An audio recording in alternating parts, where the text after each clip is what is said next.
Masih di podcast Kesel Aja. Lu tau gak sih penyakit-penyakit kecil yang brengsek gitu? Bukan penyakit-penyakit gede ya, bukan kayak tipes, DBD, COVID gitu. COVID itu hitungannya penyakit atau konspirasi elit global, gak tau lah ya. Tapi intinya penyakit-penyakit yang gak begitu nyiksa tapi nyakitin gitu. Kan kalau misalkan lu tipes nih, ya udah lu pasti tuh lemes, sedih gitu. Nah kalau penyakit-penyakit ini itu tuh kayak lebih ke kesel. Penyakit-penyakit yang bikin mood lu jadi jelek, lu jadi sensi, seharian lu jadi malas ketemu orang. Mungkin penyakit yang mungkin gak begitu nyerang fisik lu, tapi itu nyerang mental lu. Penyakit-penyakit yang gak bikin lu masuk UGD, tapi bikin lu ngomong, enggak deh gitu loh. Penyakit yang gak bikin lu dapet surat izin dari kantor lu, gak bikin lu dijenguk sama teman-teman lu, dan gak ngasih lu prihatin dari orang juga. Penyakit yang cuma bikin lu sebel sama pengen buru-buru sembuh aja bawaannya. Penyakit yang bikin posisi lu serba salah juga. Mau ngeluh ke orang, kayaknya lu gak sekasian itu, tapi kalau gak ngeluh lu jadi mendem rasa sebel seharian. Dan kadang penyakit ini lu gak tahu datangnya dari mana gitu. Kalau misalkan lu sakit tipes nih, kan jelas penyebabnya. Mungkin lu kecapean, lu kurang tidur, kebanyakan kerja. Mungkin kan biasanya tuh orang yang tipes tuh yang kebanyakan kerja gitu. Makanya jarang ada yang tipes kan, anggota DPR. Atau kalau lu DBD berarti lu emang digigit sama nyamuk itu ya kan. Gue juga pernah DBD. Dan kalau kita lagi DBD, kita nggak boleh sebel sama nyamuknya sebenarnya, karena kita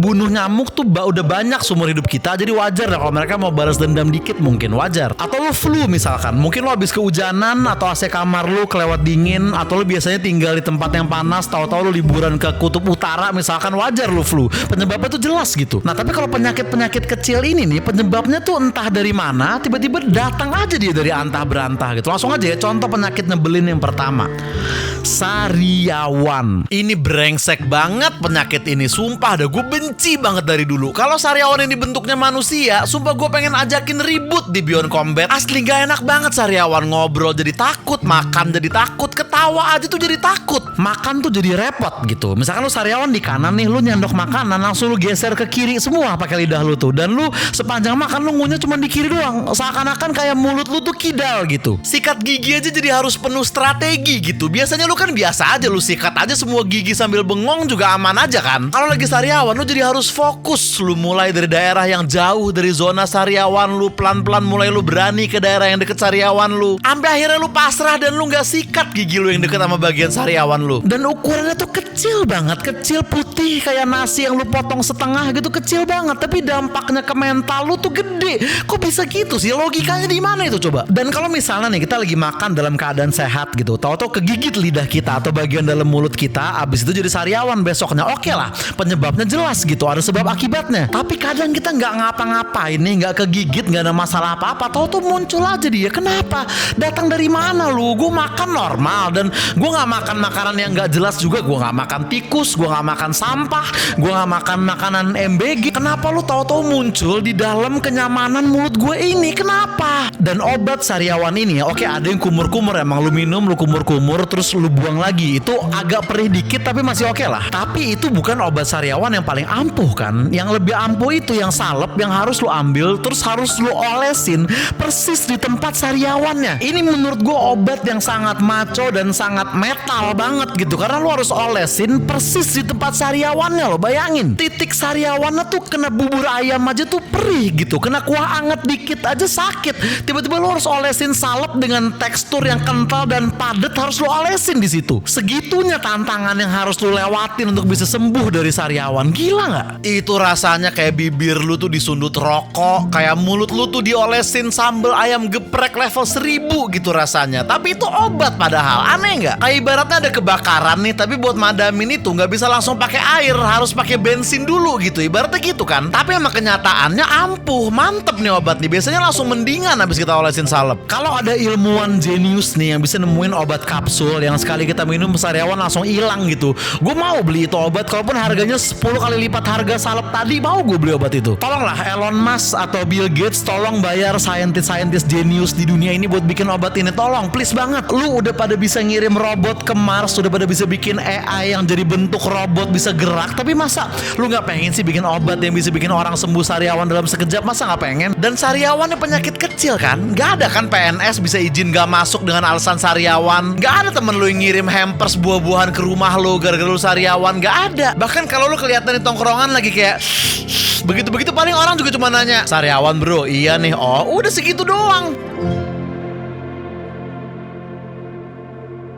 Penyakit kedua, mungkin ini bukan penyakit ya, tapi lebih kayak keadaan gitu, yaitu betis kram pagi-pagi. Lu lagi enak-enak tidur dalam kedamaian di dini hari, tenang, nyaman, dan lu belum ada rencana untuk bangun. Lu pengen bangun nanti jam 7 pagi, dan itu pun udah lu rencanain. Lu udah pasang alarm jam 7, lu bakal bangun, mandi, siap-siap, ngopi, terus berangkat karena lu udah janji jam 8. Lu udah punya rencana, dan lu udah berpengalaman di rencana ini. Lu udah sering ngelakuin ini, jadi kecil kemungkinan ada yang rusak rencana lu. Tapi tiba-tiba sebelum jam 7 itu datang, badan lu punya rencana lain. Jam 5:20 ketika langit masih rada gelap dan lu harusnya masih ada waktu tidur 1,5 jam, tiba-tiba betis lu seakan-akan teriak, "Surprise! Ayo bangun yuk, tidur aja, bangun lebih cepet lah hari ini, ayo." Betis lu tiba-tiba kenceng aja gitu, kayak ada urat yang ketarik di dalamnya, atau kayak ada otot yang dipencet, nggak tahu, pokoknya error aja betis lu. Dan itu lu apain juga nggak hilang, lu elus-elus nggak hilang, lu gosok-gosok nggak ngaruh, lu cubit, lu pukul juga dia nggak goyang. Belum ada yang gue lihat orang yang jual salep atau semprotan yang bikin betis kram pagi tuh bisa hilang sekejap tuh, belum ada sampai sekarang. Dan seremnya dia datang di pagi loh, sebelum lu bangun, di saat lu paling lengah sepanjang hari. Jadi lu nggak ada ancang-ancang. Mungkin lu lagi mimpi indah dan selimutan nyaman di kasur lu, tiba-tiba dia kayak, "Cukup tidurnya, cukup, ayo bangun anjing." Gitu, ngeri gak sih? Dan gue gak tahu ya, ini mungkin umur juga, tapi waktu gue masih umur 20-an awal, gue tuh kadang bisa nebak pagi-pagi yang mana yang betis gue akan kram gitu. Misalnya gue habis jalan kaki jauh, atau habis olahraga misalnya, atau gue habis ngeband, terus kaki gue tuh kepake buat kick drum banyak tuh, itu gue rasa nih besok pagi kayak akan kram nih, bisa gue kira-kira lah. Tapi sekarang, wah itu lebih random. Kadang gue pagi-pagi betis gue kram sambil otak gue tuh mikir, "Lu kram kenapa Bray? Kan semalam gak ada apa-apaan, kita cuma open mic doang, stand up tuh kaki nggak banyak gerak loh, kenapa kram?" Kadang gue nggak ngapa-ngapain, bahkan gue nggak keluar dari apartemen ini, tapi paginya kram. Tapi kadang juga gue ke pesta pora, misalkan jalan banyak di sana, paginya nggak kram. Udah nggak bisa ditebak timingnya, kapan kram ini datang dan kapan kram ini nggak muncul, udah nggak bisa ditebak. Udah kayak pengkhianatan gitu, lu lagi tidur, lagi istirahat, tahu-tahu diserang sama siapa? Sama bagian tubuh lu sendiri, kan serem. Penyakit ketiga, salah bantal. Yang gue juga sebenarnya nggak ngerti apa yang terjadi di sini. Gue yakin bukan bantal gue yang salah gitu ya. Mungkin posisi tidur gue, mungkin pas gue tidur leher gue agak keceklik apa gimana, atau mungkin jam 3 pagi pas gue tidur ada ninja datang ke kamar gue terus notok leher gue terus cabut apa gimana, nggak tahu deh. Tapi yang jelas bukan bantal gue yang salah pasti. Tapi intinya lu bangun dengan posisi leher tuh kayak motor dikunci stang gitu, susah buat nengok ke salah satu arah tuh susah gitu, brengsek bener. Jadi pas ada temen lu manggil, lu nggak bisa nengok santai tuh nggak bisa, lu harus puter sebadan-badan lu kayak robot, lu seharian harus kayak gitu. Dan itu sakitnya nyebelin, sakitnya tuh kayak ngejebak. Lu diem aja nih, aman gitu, tapi lu lupa, lu gerak dikit aja buat ngambil minum, tiba-tiba krak, leher lu kayak ngingetin lu, "Awas, ingat jangan terlalu nengok, gue salah bantal nih." Gitu seakan-akan. Nyetir tuh repot banget, nyetir ngeliat ke belakang tuh susah, nengok ke samping tuh repot, nyetir tuh jadi capek gitu. Makanya gue nggak kebayang pembalap F1 kalau kena salah bantal tuh gimana ya. Dan anehnya ini bukan kecelakaan gitu, ini terjadi bukan karena lu olahraga atau lu ngelakuin aktivitas ekstrim, bukan. Ini justru terjadi karena lu tidur loh. Yang biasanya penyakit lain nih, flu, pilek, apa, tidur itu solusinya. Tapi kalau di sini malah tidur itu yang bikin penyakit ini muncul. Makanya orang yang paling sering kena salah bantal ini itu orang yang sering tidur gitu. Contohnya kayak ya balik lagi anggota DPR. Penyakit keempat nih juga brengsek banget nih, bintitan. Dari namanya aja kayak udah penjahat ya kan, bintitan. Nah, ada titannya di situ, gila nggak? Seakan-akan titan-titan di Attack on Titan kalau punya anak tuh jadi virus penyakit ini, bintitan gitu, anaknya titan. Bintitan tuh ada yang muncul karena kita ngucek-ngucek mata kebanyakan. Oke lah, fair kalau yang itu, karena itu kesalahan kita sendiri. Tapi kadang kita nggak ngucek mata sama sekali, tahu-tahu muncul tuh jendolan kecil di mata kita, makin gede sampai akhirnya ada satu temen lo yang nanya, "Abis ngintip siapa bro?" Bangsat, males banget lo itu. Penyakit ini mungkin rasa sakit fisiknya nggak terlalu parah, tapi sakit sosialnya itu loh. Karena begitu lo bintitan, semua orang yang lihat itu ngebahas, "Mata lo kenapa? Weh, bintitan bro. Mata bengkak, Bray. Iya, udah jelas ini bintitan. Ngapain masih lu bahas sih? Lu pikir ini apa? Kostum Halloween gitu? Gue sengaja bikin benjolan palsu biar kelihatan serem gitu, lu pikir? Kan gak mungkin. Gue juga punya kaca kok di rumah. Gue tahu gue bintitan tanpa perlu lu ingetin. Gue tahu. Cuekin aja bisa gak sih? Please, cuekin aja. Cuman itu doang. Dua hal yang orang bintitan tuh pengen.